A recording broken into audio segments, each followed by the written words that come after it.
Okay, so tonight's topic is shaving, and I mean we need some help from the crowd. Also, a little bit complicated to understand what the difference between. I think electric shavers is really ultimately where we want to get to see whether it's okay or not. So the Mishnah tells us that using a razor is problematic and a scissors is okay. A scissors like a razor is kind of what the whole sugya is really about, trying to analyze how does electric shaver fit into the discussion of being more like a scissors or more like a razor. So I just, my chabrusa, I was telling him to try to understand the efficacy of what we're trying to avoid. A razor, essentially, the poskim say, is able to uproot the hair from the roots. If you take your finger and kind of run it through, you can feel on your, if you have hair, you can feel that it gets much closer to the skin. If you were trying to uproot it, it would be a much more effective method of cutting the hairs. And almost the finger almost acts like a lift and cut. The blade can kind of act as a way of kind of pulling the hair along its axis and then cut it at the same point. Take a scissors, if you do a scissors-like motion on your face, so the nature of where the two blades come together in the scissors, naturally, just you don't get as close to the skin, and where the two blades come together often is a little bit further away from your skin. So it's basically a less effective way of cutting the hair. So we seem to have a distinction in the poskim that doing a less effective way of cutting the hair on your skin is okay. Doing a very effective way is going to be problematic. When you use a blade, you go down or up? I've never used a razor, but I assume you go up, right? Doesn't that make sense? My directions on the pack. Why does that matter? Go down? I would assume that everything You goes go down, but The it's hair not would understand this touch whole would uprooting rooting from the skin. Bill, yeah, go ahead. I'm just assuming though, never having done it, I'm Yeah. assuming that since your hair is grown down, if your leg goes up, you might get caught and you might be tempted to shave it with the skin. Whereas if you go from the top down, you're more likely to just cut the hair. I'm just So I assuming. tried to do there. I googled today difference between razors and shavers, and there's one very short video that explains that in a razor, the Mach, whatever brand you use, they actually have a mechanism that pulls your hair out. It actually essentially acts like a lift and cut. It pulls the hair out and then cuts it along the root. So that's why I'm just not sure if the mechanism is pulling the hair out. Then it may not matter whether you're going up or down, right? If the mechanism, it seems to be that the razors that people use Well, that should actually be okay. are right? pulling them out. What? You have a separate mechanism that pulls out and then it cuts. Right, but I think again, Dan and I were talking about this during our learning. The Torah prohibits hashchasa, destruction. The question is why? Why? Well, we think of looking at a clean-shaven person looks nice. You look professional. You look kept. But the question is what? There's something about the Torah is viewing cutting your hair as some form of hashchasa. So the question is what is that hashchasa? And we're not exactly sure. We can speculate, but we don't really know. I guess it's like societally sanctioned destruction, but it is destruction nonetheless. Of your hair. They give the guideline, and the only guideline is don't use the razor. The only guideline is ke'ein te'ar, using a razor. The question is why is that problematic? So again, there seems to be, from what I understood, there seems to be a problem of uprooting the hairs from their roots as opposed to cutting them at their tips. And it's fine to cut them. There's no problem of cutting your hair at some point along the hair follicle, but to uproot it at its root, that is problematic. Just a few other ha'aros. The Ritva says he was concerned for Maris Ayin, and therefore he said, Midas Chasidus, one should not shave at all. Later, if you didn't get to it, Ravad Yosef says, Vizman Azev, that so many people use electric shavers, and people are makeup for electric shavers. He says that the issue of Maris Ayin does not apply today, and you can use a shaver, and everyone's going to assume that you use the shaver. Another interesting thing, the Srida Eish talked about the difference between men and women and said that the prohibition only applies for areas that women are also shaving. So again, I don't know if anyone here is on the swim team. The classic, swimmers shave their armpits, shave all their body hair. So the Srida Eish points out that it's only problematic in places where women typically shave. So if I think women typically shave their armpits. That's what the Srida Eish points out. A man should not shave their armpits. Other areas that what I think from this is clear is that a man should not wax. If you're not supposed to do those things that are typically done by a woman to remove hairs, then again, I'm not sure why a man would wax. Maybe it's just a dare, a double dare. But I think there would be a problem from this about waxing. In fact, I was thinking, because there's also discussion, I forget what the source was. It was the Mishnah, the Gemara said that using a tweezers was okay because it's not considered giluach, it's not considered shaving. So I don't know. There was a time in my life, I don't know. I forget when I felt like I needed to pluck a hair. I don't remember maybe it was on a pimple. I don't remember what it was. There was a time where I felt I should use a tweezer, and I think that was an important. There might be what to talk about. From the Gemara, it said that if it's not giluach, it's okay as long as it's not hashchas. Sorry, if it's not the normal way of shaving, so it's okay. So using a tweezer would be okay. But the Srideish says anything which a woman does, typically not a man, might be problematic. So again, tzarich in. You have to see. Again, I don't know too many men who pluck their eyebrows anyway, but that'd be a. But, women are allowed to. Oh, women for sure are allowed to.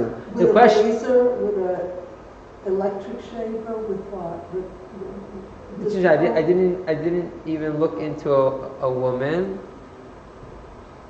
What? Does any of this apply to a woman? I don't think any of this was talking about a woman. The question is, that's a woman hat. I mean, I don't know much about this, but I assume a woman would wax if they have hair. I don't know anything about waxing, but could a woman use a razor to shave and an electric shaver?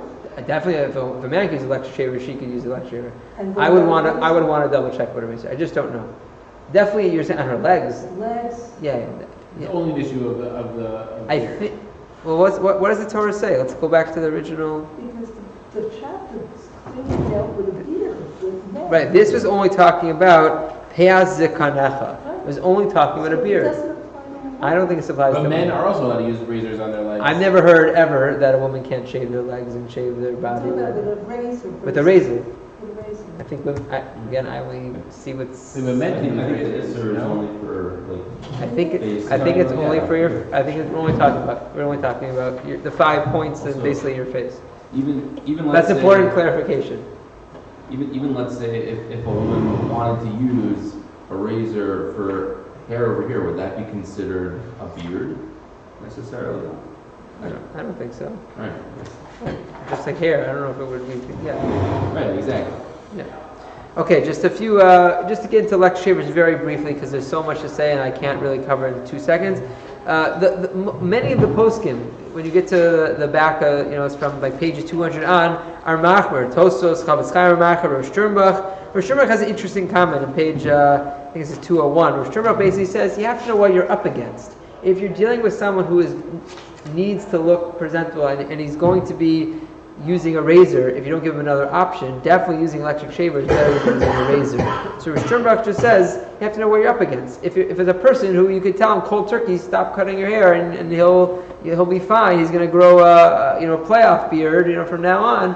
Okay, so that's one thing. But if it's someone who that's not even an option, so then electric shavers are definitely better than razors. The Shaver Levi also talks about when electric shavers first came on the market, there was some misunderstanding how it works. So some thought the reason to be matter is that the electric shavers are more like grinding as opposed to cutting. It's almost like just like mashing your face and not like a smooth cut. But the poskim reject that as it's not the mitzvot. From what I understand, the little I understand is that basically the part that has the holes, the hair follicles enter through those holes, and there are these blades that are kind of just revolving circular motions, and they kind of almost like a lawnmower slice the hairs as they revolve. Interesting, if you want to get into brands, it's cool to see Ravadia discusses which brands are okay. According to the Chazon Ish was presented. Some of these brands have been around for 100 years. The Remington, the Schick. He described some of the brands that are still in use today, which I thought was just interesting to see in the poskim talking with the Chazon Ish being handed a Remington, handed a Schick, and giving psak on the various approaches. Ravadia talks about this notion, which I never heard before, of that shape that in order to avoid this whole issue of how how smooth of a shave are you getting with an electric shaver, and is it like a razor if you use an electric shaver? He says that 1/8 is just not to push it too close to your skin, which I never thought about. Usually when we're shaving, we're trying to get a clean, smooth shave. But he says that one can just not put the shaver too close to your skin to avoid it. And he mentions that this is not so simple to educate people on, and many people might be nichshel, but I think it's something that one can think about. Rav Moshe Feinstein on page 208. That is very interesting. The end, it's like the last source. He points out Rav Moshe did not want to include his leniency in his book Igros Moshe, even though there's no prohibition of hashkasa, since a Jew's appearance should be with a beard. Now that's very interesting. Rav Moshe did not, if you look through all the tshuvot that he quoted, Rav Moshe did not have a tshuva. And it seems that Rav Moshe verbally was meko, but he didn't write it in a psak. And he said Rav Moshe felt that the look of a Jew is with a beard. So whatever that means. But I thought it was interesting that Rav Moshe did not include that in his sefer. But there was some point where he talks about. I'm not sure if I have it inside right now. Oh, he says here the Hatari writes in the last page. Shoei says about Elu she'inav yecholim. If you need to shave for parnasa reasons, you need to go to work, you need to look a certain presentable way. Or it's going to cause problems in the house. Basically, Moshe says, if for various reasons, which I think all the people who shave, I don't know anyone who loves shaving. It's annoying, it's tedious to shave, definitely on a daily basis. But he basically says, if you need to shave, you can shave for either het or parnasa. You need to shave because you need to look presentable going to work, or because your wife doesn't want you to have a beard, which I think are the two most commonly used excuses that people have for shaving, is that your wife doesn't like your beard, she doesn't like the way it feels on her, whatever it is, like the look, whatever it is, or because your boss won't like it. Those are the reasons which Rav Moshe writes are okay. Lastly, the Shut Yabi Omer talks about some sort of there's a Arizal, there's some sort of idea that hair, some sort of Kabbalistic idea that hair represents, like Zesha Kana Chachma, it represents your wisdom, it represents the Shefa, the radiance that you can have. There's some Kabbalistic idea. The last thing I want to talk about is the lift and cut. Lift and cut is the hot button item. So we see that there are those who are mako for using electric shavers. I think most people use electric shavers. The question is your shaver kosher? So personally, I'll just be honest that I did not remove my lift and cut until learning the sugya. I've always had a typical Norelco shaver, but I did speak to Rav Simon today just to ask him, because there is a discussion. Lift and cut basically acts somewhat more like a razor to give you a much cleaner shave. Literally, there's a mechanism inside the shaver. As it's going around, that one mechanism peels out the pieces, similar to what we were describing the razor, and then the blade then comes and slices up. That is more effective of a shave and gets closer down to the root. So there is a shaila in the poskim about lift and cut shavers. I had always heard there was someone who was mater. I can't remember. Does anyone know who is the? It was in here. I know when I was in yeshiva, I was always quoted someone who was mako. I don't want to say who I thought it was, because I can't confirm it. I called Rav Simon today, and Rav Simon said that you can look on YouTube, and there's a thing called kosher shaving, either videos for how to remove your lift and cut, and he said Rav David Feinstein says with Norelco you're supposed to take out the lift and cut. That's what Rav Simon said. I pushed him to say, is there anyone who gives a heter for keeping lift and cut in? He said, watch the YouTube video. So I Googled it before I came here. There are a bunch of videos called koshershaving.com. There's one called by Kosher Vids, had a whole shear. I could have just pressed play and you could listen to shear with nice videos, but I want to just give the learning that I did on my own. But you can go home and look at some stuff. Explains how to take the lift and cut mechanism out of your shaver if you're so inclined. I am pretty sure there were heterim. I can't remember offhand who was the one who gave the heter. But if you're willing to try taking out your lift and cut, definitely that would be something which would make the shave less effective and perhaps more widespread or permissive across the board of posting. Any comments or questions? Anyone know anything about the lift and cut? Anything? It's in here. So he just talks about why it might be problematic or might be okay. right? What's this, I don't know what the Zomet Institute is. The Tzurba Institute? Yeah. That's the institute in Israel that works on like gramophones, grama elevators, all this stuff to try to make things more makel for sick people and infirm people. So what do they say?